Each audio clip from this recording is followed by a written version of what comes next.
Өчигдөр өдрийн 17 цагийн орчим энэ хэрэг гарчээ. Land Cruiser маркийн автомашин хурдтай явж байх хүү гэнэт гарч ирсэн гин.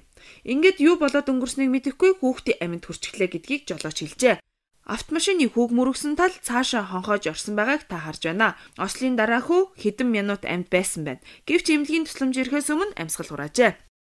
2011 он гарснаас хойш өнөөдөр хүртэл хугацаанд 116 хүүхэд зам тэрийн осолд холбогдсон юм тооронд байна.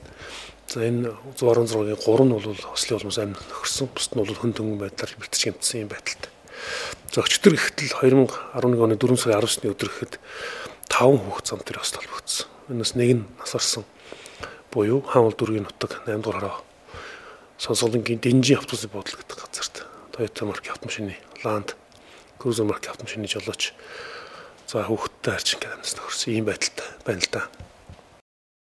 Эцэг эхийн хараа хяналт зам тээврийн ослоос үр хүүхдээ аврахад чухал нөлөөтэй байдаг. Гэвч дулааны улирал ирж хүүхдүүд гадуур зугаалах нь нэмэгдсэн энэ үед осолд орох магадлал өндөр байгаа гэдгийг албаны хүмүүс хэлж байна. Тиймээс ганц эцэг эх гэлтгүй сургууль хүмүүжүүлэгчид замын хөдөлгөөний аюулгүй байдлын талаарх мэдээллийг байнга хүргэж байх нь хүүхдүүдийг аюулаас холдуулах юм байна. Мэдээг Үлзийдлэхэр Мөнгөн Шагаа.